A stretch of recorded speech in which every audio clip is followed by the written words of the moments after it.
외식의 죄가 얼마나 무서운 것인가를 살펴보았습니다. 거칠에만 한다 하는 이 외식은 자신만 천국에 못 갈 뿐 아니라 다른 사람까지 못 가게 막는 죄악이다라고 했습니다. 그래서 외식하는 사람이 열심을 낼수록 이거는 하나님 나라에 해악만 끼친다는 얘기를 했습니다. 어제 다 살펴보지는 못했지만 예수님께서는 어떤 것이 외식인가 몇 가지 예로 알려주셨어요. 25절에 보면은 잔과 대접의 겉은 깨끗한데 그 안에는 탐욕과 방탕으로 가득한 것, 이것이 외식이라 했어요. 27절에도 보면 회칠한 무덤이란 말을 합니다. 겉에는 회반죽을 칠해놔서 멋지게 깨끗하게 그렇게 포장해놨지만 속에는 시체가 썩어 들어가는 것, 이것이 외식이라고 했습니다. 자, 이런 것이 외식이라고 할진데 이 외식의 진정한 무서움은 스스로가 외식하고 있다는 걸 인식하지 못한다는 겁니다. 내가 보기에도 나는 참 괜찮은 사람 같고 내 겉의 모습은 깨끗해 보인단 말이죠. 간혹 정치인들을 보면요, 상대 진영에 있는 사람을 비난할 때에 이 표리부동이다 하는 말을 종종 사용합니다. 표리부동, 겉과 속이 다른 그런 위선자다라 이러는 말이죠. 이 청문회 같은 걸 할 때요, 그렇게 핏대 세워가면서 사람들을 비난하는 걸 보면 저분은 자기는 그렇게 하지 않으니까 저러는가 보다 이런 생각이 들 정도입니다. 근데 거의 많은 정치인들이 나중에 보면 똑같은 죄를 또 짓고 있었던 게 드러나죠. 그러면 자신도 그렇게 하고 있었으면서 어떻게 그렇게 남들에게 가혹하게 비난을 해왔던 건지 어처구니가 없기도 합니다. 다만 생각해 보면요, 정치인들만 그런 게 아니더라고요. 사실 얼마든지 우리도 그럴 수가 있습니다. 우리 역시도 표리부동하며 외식할 때가 숱하게 많은데 우리 스스로가 그걸 감지하지 못할 때가 많은 거죠. 다른 사람을 비난하고 욕하고 판단하면서도 그 일을 내가 하고 있을 때가 얼마나 많은지 모릅니다. 오늘 예수님께 저주받는 이 서기관과 이 바리새인들을 보십시오. 23절, 29절과 30절 말씀이요. 화 있을진저 외식하는 서기관들과 바리새인들이여, 너희는 선지자들의 무덤을 만들고 의인들의 비석을 꾸미며 이르되, 만일 우리가 조상 때에 있었더라면 우리는 그들이 선지자의 피를 흘리는데 참여하지 아니하였으리라. 자신들의 위선을 전혀 깨닫지를 못한다는 거예요. 오히려 자기는 옳은 줄로만 생각하고 있다는 겁니다. 선지자들과 의인들이 남겨놓은 이 글들을 기록하고 해석하고 가르치는 일들을 하고 있으니 자기들은 그것만으로 의인의 길을 따르고 있다라고 생각합니다.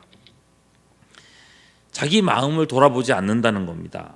안 봐도 자신은 깨끗하다라고 여긴다는 거예요. 이런 태도가 얼마나 무서운 일인가 하면요, 31절 그러면 너희가 선지자를 죽인 자의 자손임을 스스로 증명함이로다. 이 조상들도 똑같이 했다는 겁니다. 선지자와 의인을 죽이면서도 자신의 위선을 깨닫지 못했다는 거예요. 스스로는 항상 옳다고 생각했다는 겁니다. 나는 죄를 짓고 있다라고 생각하면서 죄짓지 않았다는 겁니다. 남이 하면 죄일지 몰라도 내가 하고 있으니 죄처럼 안 느껴진다는 거예요. 전형적인 내로남불입니다. 내가 하면 로맨스고 남이 하면 불륜이라 그랬나요? 그렇다고 할진데 여러분, 우리는 어떻습니까? 나는 괜찮은 사람이야, 나 같은 사람이야 그런 저런 사람들보다 낫지, 성경을 더 알고 있으니 초신자들보다는 또 괜찮겠지, 나라면 저 사람처럼 안 했을 텐데, 혹 이렇게 남과 비교하며 나는 낫다는 생각 속에 살고 있지는 않습니까? 그런 생각 속에 살고 있다면요, 우리 역시도 외식하는 자의 범주에 있는지도 모릅니다. 그렇다면 우리는 속히 벗어나야 합니다.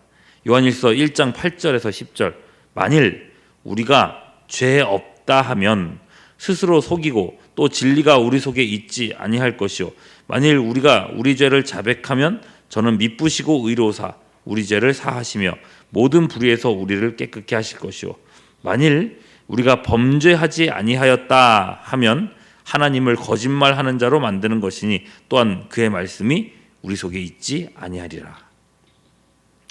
외식과 위선에 빠진 상태가 신앙생활에 있어서는 가장 위험한 단계라는 생각이 듭니다. 예수님은 그런 서기관과 바리새인들에게 어쩌면 성경에서 가장 무서운 저주를 퍼부으십니다. 33절이요. 뱀들아, 독사의 새끼들아, 너희가 어떻게 지옥의 판결을 피하겠느냐. 여러분, 뱀과 독사는 성경의 세계관 속에서 사탄을 상징하는 동물들 아닙니까? 그들을 사탄 자체와 동일시하고 계십니다. 그러니 사탄을 심판할 지옥 형벌을 피할 길이 없습니다. 이건 단지 저주 문구나 경고의 문구가 아닙니다. 이거는 실질적인 심판이고 그 심판의 때가 가까워 왔습니다. 32절 너희가 너희 조상의 분량을 채우라. 이제 자기 죄, 자기만의 죄뿐만 아니라 조상들이 저질러왔던 만행에 대한 그 심판을 이 시대에 쏟아 부으신다고 하는 겁니다. 35절 그러므로 의인 아벨의 피로부터 성전과 제단 사이에서 너희가 죽인 바라게의 아들 사가랴의 피까지 땅 위에서 흘린 의로운 피가 다 너희에게 돌아가리라. 아벨은요 가인에게 맞아서 순교한 사람입니다. 그게 성경에서 최초에 나오는 죽음이죠. 사가랴는요 역대하 24장 21절에서 요아스 왕에 의해서 순교하는 인물입니다. 우리가 보고 있는 성경 배열 말고요. 히브리 성경 배열에서 제일 마지막에 나오는 게 역대하거든요. 그런 의미에서 사가랴는 구약 성경의 마지막 순교자입니다. 이때 요아스 왕에게 죽으면서 사가랴는 여호와의 감찰하심과 신원하심을 간구합니다. 역대하 24장 22절 요아스 왕이 이와 같이 스가랴의 아버지 여호야다의 베푼 은혜를 기억하지 아니하고 그의 아들을 죽이니 그가 죽을 때 이르되 여호와는 감찰하시고 신원하여 주옵소서 하니라. 자, 이 기도 응답의 날이 다가왔다는 겁니다. 36절이었죠. 내가 진실로 너희에게 이르노니 이것이 다 이 세대에 돌아가리라. 이 세대에. 예수님께서 이렇게 저주하셨지만 이것은 유대인 스스로도 자처하는 일이 될 것입니다. 예수님을 십자가에 못 박으라 할 때에 유대인들은 이렇게 소리치죠. 마태복음 27장 25절 백성이 다 대답하여 이르되 그 피를 우리와 우리 자손에게 돌릴지어다. 결국 AD 70년 로마에 의해서 유대와 예루살렘 성전 모든 것이 파괴되었습니다.